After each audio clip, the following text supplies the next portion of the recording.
تفسیر دیکھیے، تیسرا پارہ ہے سورۃ البقرہ، آیت نمبر 361 سے ہے۔ اعوذ باللہ من الشیطان الرجیم، مثل الذین ينفقون اموالهم فی سبیل اللہ کمثل حبة انبتت 7 سنابل فی کل سنبلة 100 حبة واللہ یضاعف لمن یشاء واللہ واسع علیم۔ ان لوگوں کی مثال جو اپنے مال اللہ کے راستے میں خرچ کرتے ہیں ایک دانے کی مثال کی طرح ہے جس نے 7 ہوشے اگائے، ہر ہوشے میں 100 دانے ہیں، اور اللہ جس کے لیے چاہتا ہے بڑھا دیتا ہے، اور اللہ وسعت والا سب کچھ جاننے والا ہے۔ یہاں پر آپ نے فی سبیل اللہ کے الفاظ پڑھے۔ قرآن مجید میں سبیل اللہ کا لفظ عام یعنی اسلام کے معنی میں بھی آیا ہے، جیسے سورہ التوبہ آیت نمبر 34 اللہ تعالیٰ فرماتے ہیں ان کثیرا من الاحبار والرہبان لیأکلون اموال الناس بالباطل ویصدون عن سبیل اللہ، بے شک بہت سے عالم اور درویش یقیناً لوگوں کا مال باطل طریقے سے کھاتے ہیں، یہ اہل کتاب کی بات ہو رہی تھی، اور اللہ کے راستے سے روکتے ہیں۔ اس صورت میں اسلام کے ہر کام میں خرچ کرنا فی سبیل اللہ خرچ کرنا ہوتا ہے، ٹھیک ہے؟ یعنی پہلی بات کیا ہے کہ اللہ کے راستے میں خرچ کرنے کا مطلب کیا ہے؟ اسلام کے کسی بھی کام کے لیے خرچ کرنا، اور خاص معنوں میں بھی اللہ تعالیٰ نے اس کا ذکر کیا ہے سورہ التوبہ آیت نمبر 60 میں۔ وہ کیا ہے؟ انما الصدقات للفقراء والمساکین والعاملین علیہا والمؤلفۃ قلوبہم وفی الرقاب والغارمین وفی سبیل اللہ وابن السبیل فریضۃ من اللہ واللہ علیم حکیم۔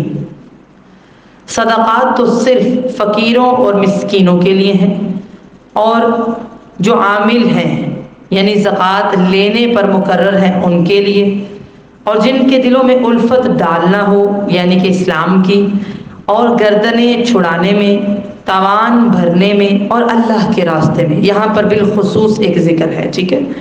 اور مسافروں کے لیے بھی یہ اللہ کی طرف سے ایک فریضہ ہے، اور اللہ تعالیٰ سب کچھ جاننے والا کمال حکمت والا ہے۔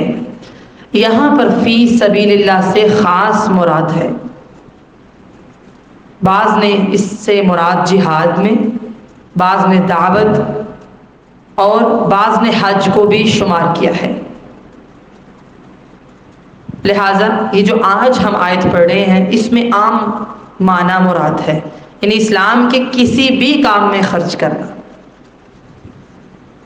اس مثال کے ذریعے اللہ تعالیٰ یہ بیان فرما رہا ہے کہ جو شخص اللہ کے راستے میں اس کی رضا کے حصول کے لیے خرچ کرے تو اسے 2 گنا یا پھر 4 گنا اجر و ثواب حاصل ہوگا، کیونکہ ایک نیکی کا ثواب 10 گنا سے لے کر 700 گنا تک عطا کیا جاتا ہے۔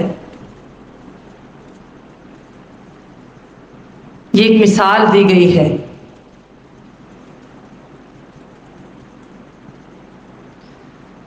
اس میں یہ بھی اشارہ ہے کہ جو لوگ نیک اعمال کرتے ہیں ان کے لیے اللہ تعالیٰ ان کے اعمال کا بدلہ بڑھا چڑھا کر ان کو عطا فرمائے گا، جس طرح کے ایک شخص کی کھیتی پروان چڑھتی ہے جس نے زرخیز زمین میں بیج ڈالا ہو، اور سنت نبوی سے بھی یہ ثابت ہے کہ نیکی کو 700 گنا تک بڑھا دیا جاتا ہے۔ مسند احمد کی روایت ہے، ایک صحابی روایت کرتے ہیں کہ ایک شخص نے مہار والی ایک اونٹنی اللہ کی راہ میں صدقہ کی، تو نبی مکرم صلی اللہ علیہ وسلم نے فرمایا لا تأتین یوم القیامت بسبع مئات ناقۃ مختومۃ، یقیناً یہ قیامت کے دن مہار والی 700 اونٹنیاں اپنے ساتھ لائے گی۔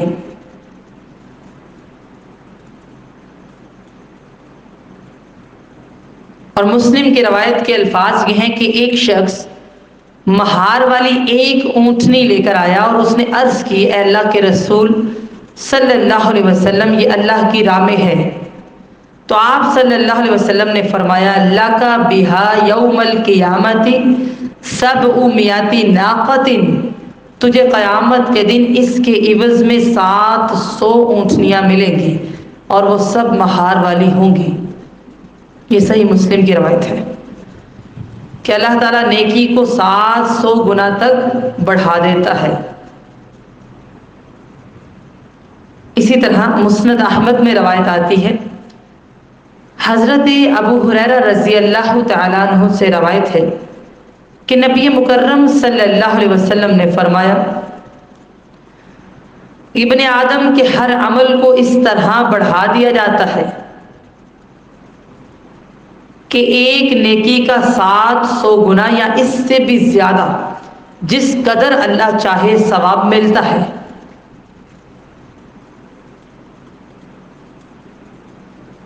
کل عمل ابن آدم یضاعف الحسنات بعشر امثالها الى 700 ضعف الى ما شاء اللہ، یعنی ہر عمل اس طرح بڑھا دیا جاتا ہے کہ ایک نیکی کا اجر 700 گنا یا اس سے بھی زیادہ جتنا اللہ چاہے وہ ملتا ہے۔ لیکن اللہ تعالیٰ نے فرمایا ہے کہ روزہ میرے لیے ہے اور میں خود اس کی جزا دوں گا۔ یہ ایک لمبی حدیث ہے۔ اچھا جی، کس کا اجر بہت زیادہ بڑھتا ہے، کتنا بڑھتا ہے؟ یہ اس کی نیت پر، اس کے اخلاص پر ڈیپینڈ کرتا ہے کہ اس کی نیت کتنی اچھی ہے، طریقہ کتنا اچھا ہے، اخلاص کتنا ہے۔ اور یہاں اللہ تعالیٰ کا فرمان ہے، واللہ یضاعف لمن یشاء، اور اللہ تعالیٰ جس کے مال کو چاہتا ہے زیادہ کرتا ہے۔ اللہ تعالیٰ اسے اس کے اخلاص عمل کے حساب سے بڑھاتا رہتا ہے۔ واللہ واسع علیم، اللہ تعالیٰ وسعت والا ہے، سب کچھ جاننے والا ہے، یعنی اس کا فضل و کرم اس کی مخلوق کی نسبت بہت ہی زیادہ ہے، اور صرف وہی جانتا ہے کہ کون اس کے فضل و کرم کا مستحق ہے اور کون نہیں۔ بے شک اللہ تعالیٰ اپنی حمد و ثنا کے ساتھ پاک ہے۔ اس آیت میں ترغیب دلائی گئی ہے کہ اللہ کی راہ میں خرچ کرنا سیکھیے، اس کا اجر 700 گنا تک بڑھا دیا جائے گا، یا ہو سکتا ہے اس سے بھی زیادہ۔ نیت، اخلاص، جو چیز دی ہے وہ اچھی ہو، طریقہ اچھا ہو، لہٰذا جو بھی آپ کے پاس ہے اس میں سے خرچ کرنا سیکھیے روزانہ کی بنیاد پر۔ جب آیت پڑھتے ہیں اس کا مطلب یہ ہوتا ہے کہ ہم نے عمل کرنا ہے۔ الذین ينفقون اموالهم فی سبیل اللہ ثم لا يتبعون ما انفقوا منا ولا اذى لهم اجرهم عند ربهم ولا خوف علیہم ولا هم يحزنون، جو لوگ اپنے مال اللہ کے راستے میں خرچ کرتے ہیں، پھر انہوں نے جو خرچ کیا اس کے پیچھے نہ کسی طرح کا احسان جتلانا لگاتے ہیں اور نہ کوئی اذیت پہنچاتے ہیں، ان کے لیے ان کا اجر ان کے رب کے پاس ہے، اور ان پر نہ کوئی خوف ہوگا اور نہ وہ غمگین ہوں گے۔ یعنی یہ ثواب صرف ان لوگوں کو حاصل ہوگا جو اللہ کی رضا کی خاطر خرچ کرتے ہیں، خرچ کرنے کے بعد نہ کسی پر احسان جتلاتے ہیں اور نہ زبان اور عمل سے کوئی تکلیف دیتے ہیں۔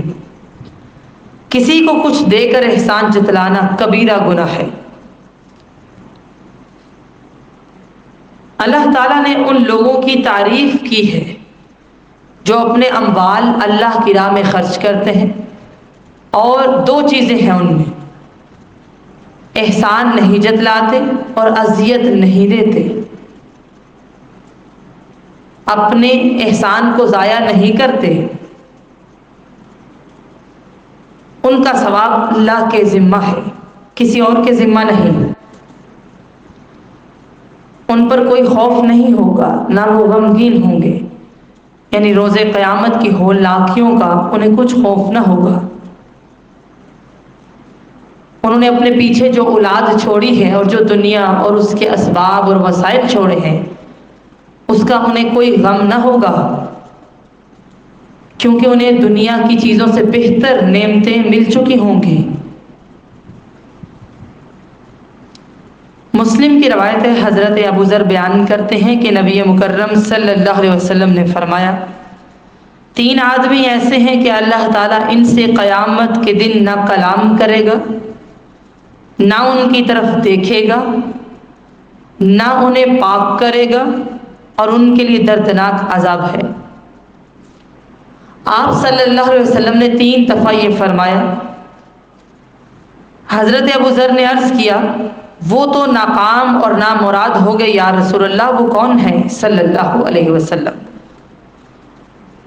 آپ صلی اللہ علیہ وسلم نے فرمایا، وہ مرد جو کپڑا لٹکاتا ہے، یعنی اپنے ٹخنے ننگے نہیں رکھتا، احسان جتلانے والا اور جھوٹی قسم کے ساتھ اپنا مال فروخت کرنے والا۔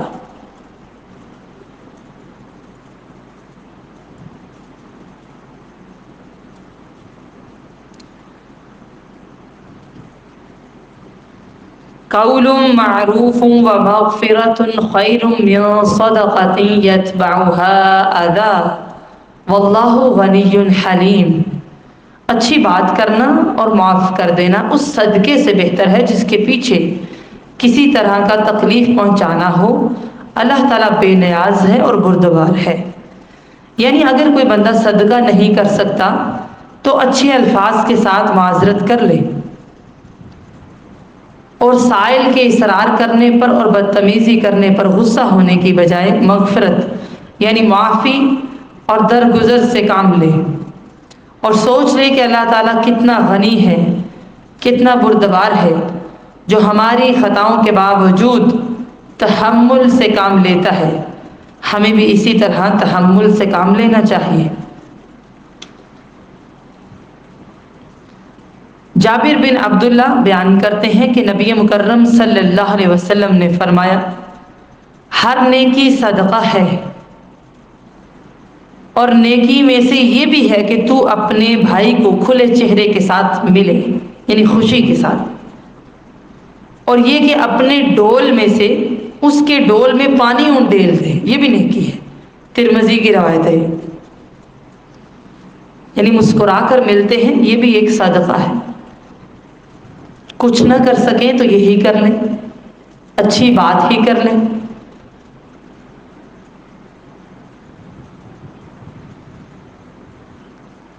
اور کسی بھی نیکی کو کبھی حقیر نہ جانے، وہ جتنی بھی چھوٹی ہو، چاہے پانی پلانا ہے، کیونکہ جو لوگ چھوٹی چھوٹی نیکیوں کو چھوڑتے ہیں، دیکھا گیا ہے بالآخر وہ بڑی نیکیوں کو بھی چھوڑ دیتے ہیں۔ جو چھوٹے چھوٹے نیک کام کرنا شروع کرتے ہیں، بالآخر وہ بڑے بڑے کام بھی کرتے ہیں۔ لہذا کسی کو جگہ دینا، مسکرا کر ملنا، پانی پلانا،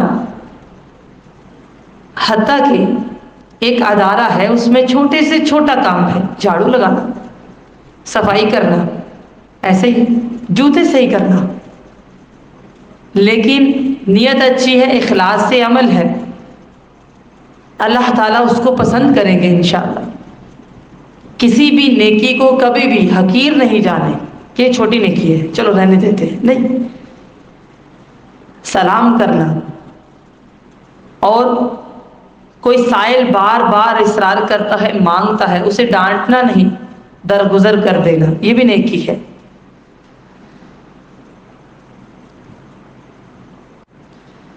یا ایھا الذین آمنوا لا تبطلوا صدقاتکم بالمن والأذى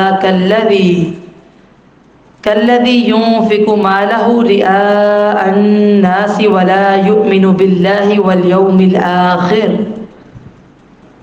فمثله كمثل صفوان عليه تراب فأصابه وابل فتركه صلدا لا يقدرون على شيء مما كسبوا واللہ لا يهدي القوم الكافرین۔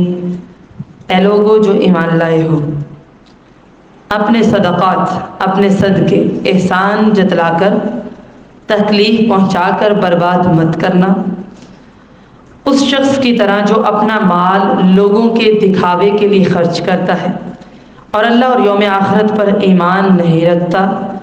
اس کی مثال ایک صاف چٹان کی مثال جیسی ہے جس پر تھوڑی سی مٹی ہو، پھر اس پر ایک زوردار بارش برسے، پس اسے ایک سخت چٹان کی صورت میں چھوڑ دے، وہ اس میں سے کسی چیز پر قدرت نہیں پائیں گے جو انہوں نے کمایا، اور اللہ تعالیٰ کافر لوگوں کو ہدایت نہیں دیتا۔ سمجھ میں یہ آیا کہ تین چیزیں ایسی ہیں جس سے صدقات ضائع ہوتے ہیں: احسان جتلانا، اذیت پہنچانا اور دکھاوا کرنا۔ یعنی کسی کو صدقہ دینے کے بعد اس پر احسان جتلا کر یا اسے تکلیف دے کر اس منافق کی طرح اپنے اعمال کو ضائع نہ کرو جو صرف ریاکاری کے جذبے کے تحت اپنا مال خرچ کرتا ہے اور اس کا اللہ اور یوم آخرت پر ایمان ہی نہیں۔ ایسے لوگ ان غلطیوں کی وجہ سے صدقہ اور خیرات کے اجر و ثواب سے محروم ہو جاتے ہیں۔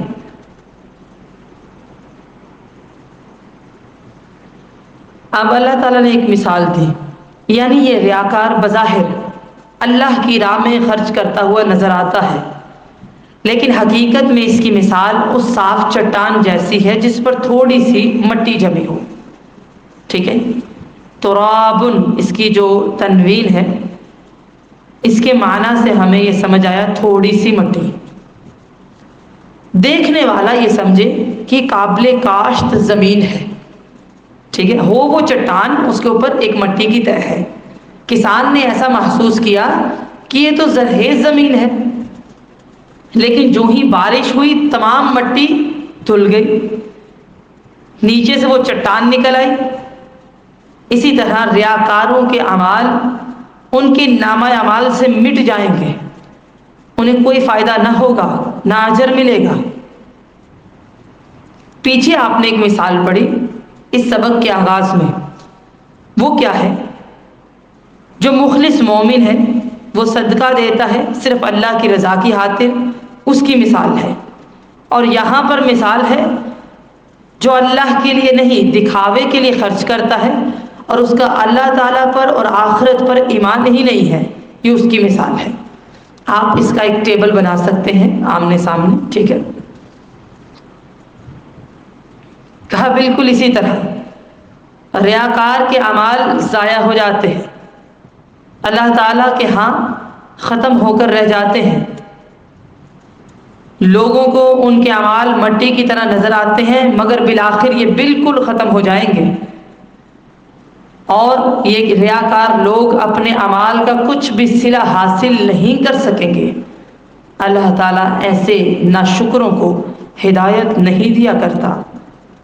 تین کام نہیں کرنے: احسان نہیں جتلانا، اس بندے کو جس کو صدقہ دیا ہے اذیت نہیں دینی، یعنی باتوں سے تکلیف دینا، اور دکھاوے کے لیے خرچ نہیں کرنا، بلکہ دکھاوے کے ساتھ کوئی بھی کام نہیں کرنا، محض اللہ کی رضا ہونی چاہیے، اللہ راضی ہو جائے۔ آپ دین سیکھ رہے ہیں نا، روزانہ اپنی نیت کی اصلاح کریں کہ ہم اللہ تعالیٰ کی خاطر دین سیکھ رہے ہیں۔ بعض دفعہ بعض لوگ صرف ڈگری کی خاطر سیکھتے ہیں، بعض بتانے کے لیے یا علم حاصل کرنے کے لیے کہ ہمیں بحث کرنی آ جائے گی، نہیں، بعض شہرت کے لیے، دنیا کی خاطر۔ مقصد کیا ہے؟ بس اللہ تعالیٰ راضی ہو جائے۔ لہٰذا روزانہ اپنی نیت کو دیکھیں کہ ہم دین سیکھ رہے ہیں اللہ کی خاطر۔ وَمَثَلُ الَّذِينَ يُنْفِقُونَ أَمْوَالَهُمُ ابْتِغَاءَ مَرْضَاتِ اللَّهِ وَتَثْبِيتًا مِّنْ أَنفُسِهِمْ كَمَثَلِ جَنَّةٍ بِرَبْوَةٍ أَصَابَهَا وَابِلٌ فَآتَتْ أُكُلَهَا ضِعْفَيْنِ فَإِن لَّمْ يُصِبْهَا وَابِلٌ فَطَلٌّ وَاللَّهُ بِمَا تَعْمَلُونَ بَصِيرٌ۔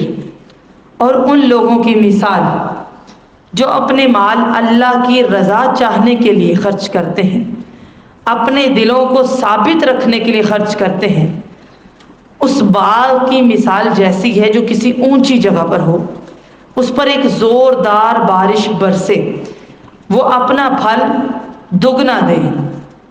پس اگر اس پر زور کی بارش نہ برسے تو کچھ شبنم تو ہوگی، اور اللہ تعالیٰ جو کچھ تم کر رہے ہو اسے خوب دیکھنے والا ہے۔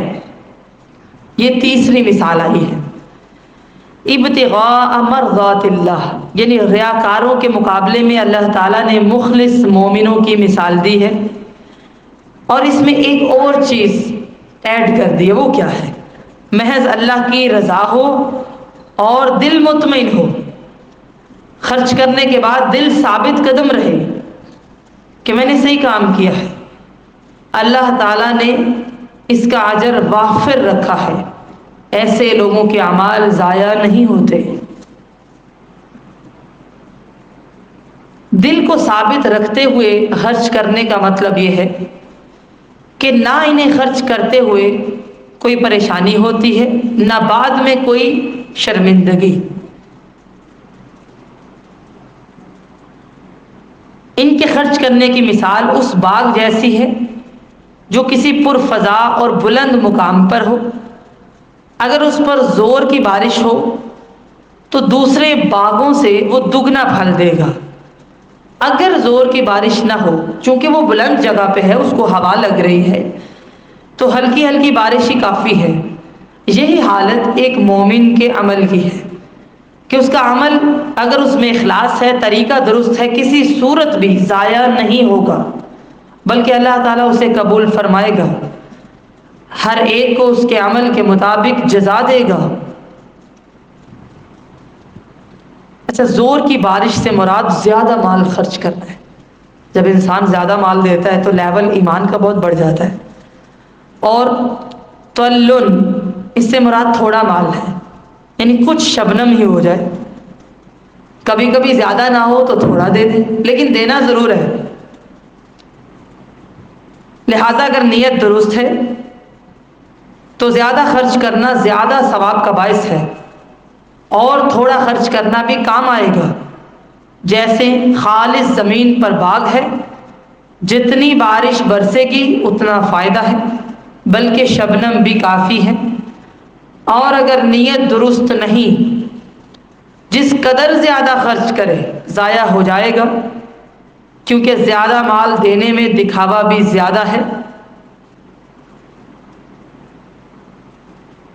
جیسے چٹان پر بارش جتنے زور سے برسے گی مٹی اتنی ہی اچھی دھل جائے گی اور وہ چٹان ہی نکل آئے گی۔ ٹھیک ہے، تو اس آیت میں ان مومنوں کی مثال ہے جو اپنے اموال اللہ کی رضا کے لیے خرچ کرتے ہیں اور دل ثابت قدم ہے، پختہ یقین ہے کہ اللہ تعالی ہمیں پوری پوری جزا دے گا۔ ٹھیک ہے، جیسے وہ ایک حدیث نہیں آتی، صحیح بخاری میں بھی ہے، من صام رمضان ایمانا واحتسابا، جو بندہ رمضان کے روزے رکھے گا ایمان اور احتساب کے ساتھ، یعنی اسے ثواب کی امید ہے۔ دل کی ثابت قدمی سے مراد یہ ہے کہ انسان کا دل یقین کی حالت میں ہے کہ اللہ تعالیٰ مجھے اجر دے گا۔ اور جنت کے معنی باغ کے ہیں۔ ربوہ اس جگہ کو کہتے ہیں جو زمین سے اونچی ہو۔ وابل شدید بارش کو کہتے ہیں، اور تل اس کا معنی کیا ہے؟ ہلکی ہلکی بارش ہے، جیسے شبنم ہوتی ہے۔ اونچی جگہ کا باغ کبھی بھی قحط زدہ نہیں ہوتا، اگر زیادہ بارش نہ بھی ہو تو ہلکی بارش کافی ہے، کیونکہ ہوا لگتی ہے نا۔ لہذا کوئی مومن ہے نا بندہ، اس کا عمل کبھی ضائع نہیں ہوتا، اس کے دل کو مضبوط ہونا چاہیے کہ اللہ تعالیٰ میرے اعمال کو ضائع نہیں کرے گا۔ اگر اس کی نیت میں اخلاص ہے، اللہ تعالیٰ اس کے اعمال کو قبول فرمائے گا، بڑھائے گا، پروان چڑھائے گا۔ ہر عمل کرنے والے کو اس کے عمل کے مطابق بدلہ ملے گا، جو جتنا زیادہ کرتا ہے، اخلاص جتنا زیادہ ہے، کیونکہ اللہ تعالیٰ تمہارے کاموں کو دیکھ رہا ہے۔ بندوں کا کوئی عمل بھی اس سے چھپا ہوا نہیں ہے کہ اس کو پتہ نہ چلے، لہذا نیت کی اصلاح کرنی چاہیے، خرچ کرنا چاہیے، جب زیادہ نہ ہو تو کم کر لیں لیکن خرچ ضرور کریں۔ أَيَوَدُّ أَحَدُكُمْ أَن تَكُونَ لَهُ جَنَّةٌ مِّن نَخِيلٍ وَأَعْنَابٍ تَجْرِي مِن تَحْتِهَا الْأَنْهَارُ له فيها من كل الثمرات وأصابه الكبر وله ذرية ضعفاء فأصابها إعصار فيه نار فاحترقت كذلك يبين الله لكم الآيات لعلكم تتفكرون۔ کیا تم میں سے کوئی بندہ پسند کرتا ہے کہ اس کا کھجوروں اور انگوروں کا ایک باغ ہو جس کے نیچے سے نہریں بہتی ہوں، اس کے لیے اس میں ہر قسم کے کچھ نہ کچھ پھل ہوں، اس باغ کو بڑھاپا آ پہنچے اور اس کے کمزور بچے ہوں، پھر اسے ایک بگولا آ پہنچے جس میں آگ ہو، وہ باغ بالکل جل جائے، اسی طرح اللہ تعالیٰ تمہارے لیے کھول کر آیات بیان کرتا ہے تاکہ تم سوچو۔ یہاں پر بار بار مثالیں دی گئی ہیں خرچ کرنے کے اعتبار سے، جس سے یہ سمجھ آتا ہے اللہ کی راہ میں خرچ کرنا نہایت فضیلت والا عمل ہے۔ یہ نہیں سوچنا چاہیے کہ میرے پاس تو بہت کم ہے، جتنا بھی ہے جو بھی ہے خرچ کرنا سیکھنا چاہیے۔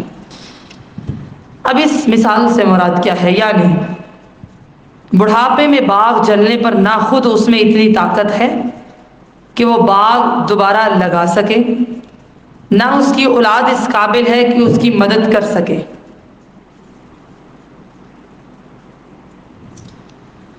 اسی طرح منافق صدقہ اور خیرات کرتا ہے مگر ریاکاری سے کام لیتا ہے تو قیامت کے دن اس کا ثواب ضائع ہو جائے گا۔ اس وقت ثواب حاصل کرنے کے لیے دوبارہ نیکی کا وقت بھی نہیں ہوگا۔ ایک تو یہ تفسیر ہے، ٹھیک ہے۔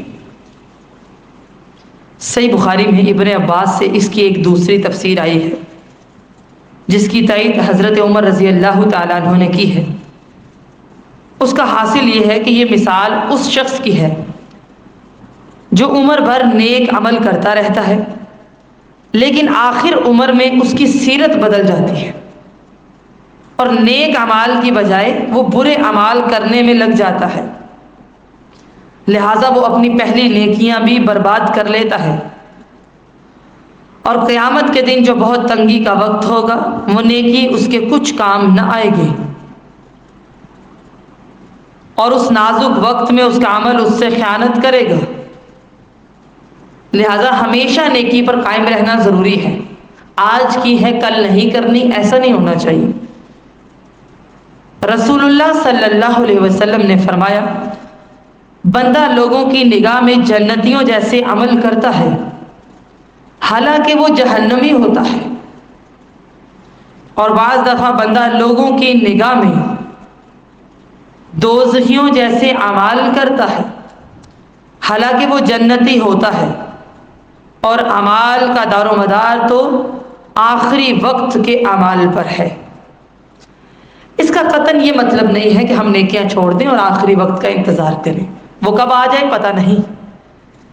اس سے مراد یہ ہے کہ انسان جو نیکیاں کر رہا ہے ہمیشہ کرتا رہے، آخری لمحے تک کرے، اسے چھوڑنی نہیں ہے، دوام ہو، استقامت ہو، ٹھیک ہے جی۔ اس کی یہ دو تفاسیر ہیں، یہ آپ نے لکھنی ہے۔ کھجور اور انگور ہیں باغ میں، یعنی کہ باغ کے نیچے سے نہریں بہتی ہیں،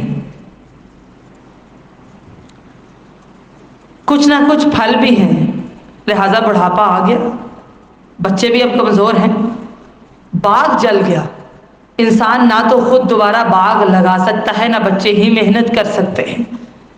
اس طرح ایک ہرا بھرا باغ اجڑ گیا۔ لہٰذا انسان جب نیکیاں کرتا ہے وہ ہمیشہ کرتا رہے، ایسا نہ ہو کہ اس کی نیکیاں ایسے ہی ضائع ہو جائیں۔ اور اسی طرح ایک روایت میں آتا ہے، مستدرک حاکم کی روایت ہے کہ نبی مکرم صلی اللہ علیہ وسلم یہ دعا فرمایا کرتے تھے،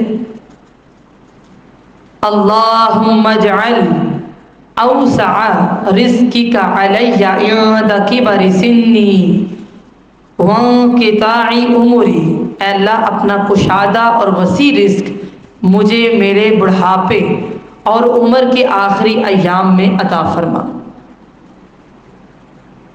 اسی لیے اللہ تعالیٰ نے فرمایا کہ اللہ تعالیٰ تمہارے لیے اپنی آیات کو کھول کھول کر بیان فرماتا ہے تاکہ تم عبرت حاصل کرو۔